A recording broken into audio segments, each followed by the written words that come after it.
Thank you, Marta. I appreciate that. Well, I'm going to lead us off today, and before I get started, though, I did want to recognize the two companies that I mentored. Ballantine, which is over there in the corner, not Jurassic Lawn Care. Flint's in the corner. He did a great job, and I think he's going to do phenomenal things with his product. And we've got Rita in the other side with Six Sigma, and that's certainly a hot space these days in Six Sigma as everybody leans up and tries to do their jobs better. What I'm going to talk about today is I'm not going to actually talk a whole lot about the funding itself. I'm going to talk a little bit about getting prepared to receive equity funding. I'm not going to focus much on debt. It looked like we might have removed that from the discussion today. I'll allude to it just a little bit, but I'm going to kind of focus my energy on getting prepared to go raise equity financing from investors. Let's see if we can get this thing rolling. Uh-oh. Marta, there we go. So equity funding, are you ready?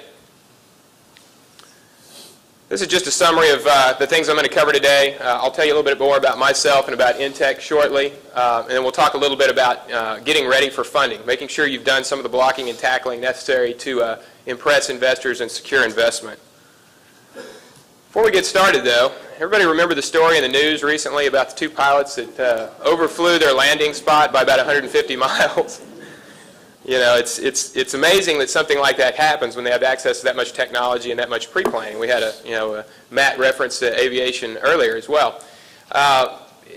This can happen whenever you have a lack of attention to detail, and you don't pay attention closely to your initial planning, and you lose sight of your action steps as you move down the path. That's what clearly happened to these gentlemen.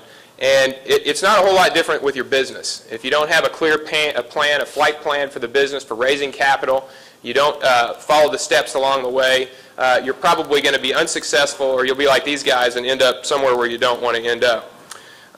Shortly, I'm going to discuss a little bit more about things to do to get prepped for raising money. Before I do that, though, I'm going to tell you just a little bit about Larry Calton and who am I.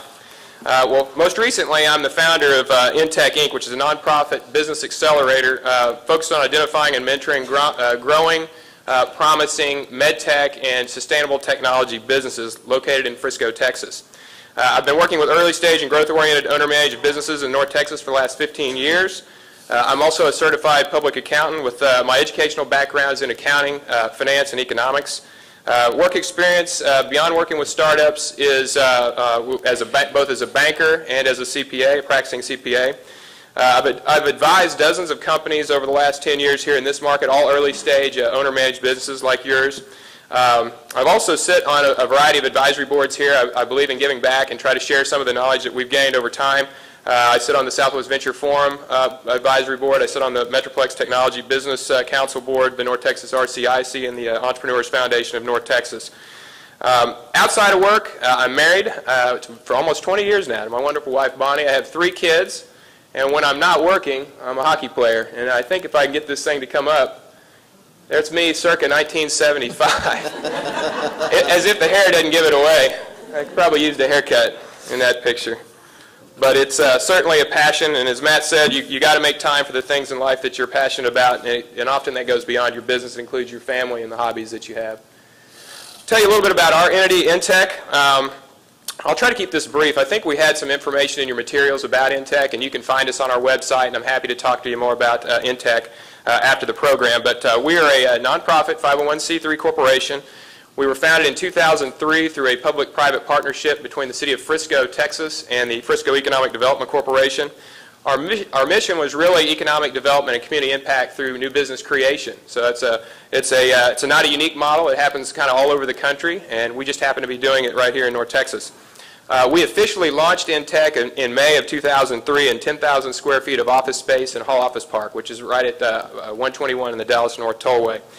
In November of 2008, we completed construction on a new state-of-the-art $11 million, 50,000 square foot facility in Frisco right at the intersection of El Dorado Parkway and the Dallas North Tollway.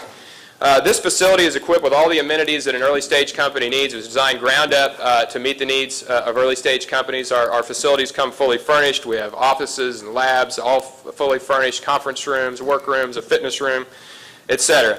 Again, it hopefully will provide a turnkey solution on an infrastructure standpoint for early stage companies, so you don't have to spend your time focused on those kinds of things.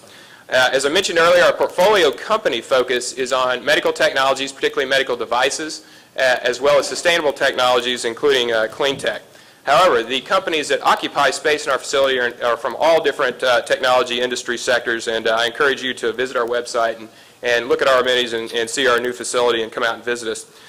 Besides supporting our companies, we also try to do our part in education as well. We have an annual venture conference that we have in the summer each year, and we draw a pretty good number of folks to that. That's a med-tech focused conference. In the future, we're going to start including sustainable technologies. We also have a weekly executive education session for entrepreneurs and their executives.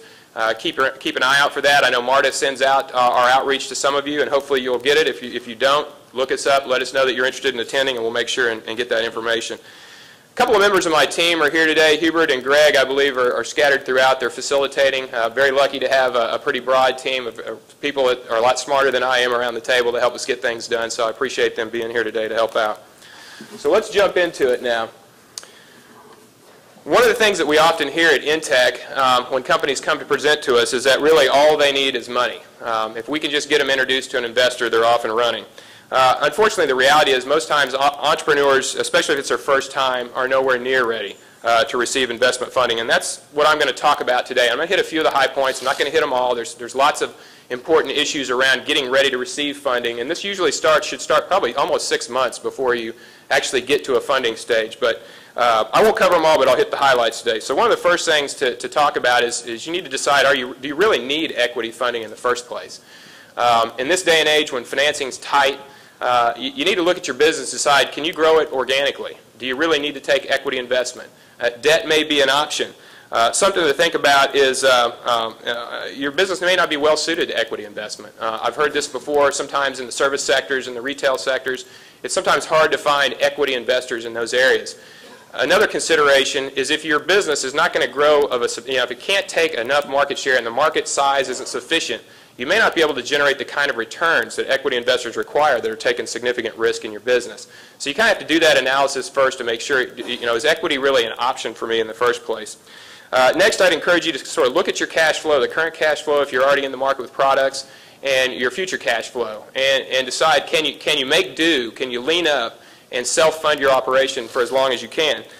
Eventually, you may have an opportunity to partner with your supplier, maybe some of your customers, even a competitor, as a way to grow your business. Sometimes that can be a little less costly, and it can end up being actually very strategic to your company. If you have operating history, this is my little debt plug. If you have operating history, you have some revenues. Clearly, debt financing may be an option. I know we've got Amagi over here, but Mr. Raleigh's a good friend of mine. But you got to have some revenue. You need to have a bit of operating history there, some AR and inventory, but certainly it's a viable option. I think we're going to hear later a little bit about the SBA and their options for debt financing. So certainly do not rule that out. Also, most of you may be aware you can factor. If you have AR, it's not the cheapest source of financing, but sometimes it's actually cheaper than equity. So you can look at factoring your AR, or you can actually do PO financing. If you have large contracts with POs, you can also occasionally get financing for that. So I wouldn't rule any of those out. Think about them. I just throw that out as considerations relative to equity. So back to the aviation analogy. So if you've decided that equity funding's for you, you need to keep in mind that you've now got a co-pilot. You take money from an investor, other people's money, people you don't know. You've now got a co-pilot. Sometimes that's good, sometimes it's not so good. And it just may get back to your personality type. Can you coexist with another type A personnel in your business? Just keep that in mind, that you're going to have a partner once you take cash from other folks.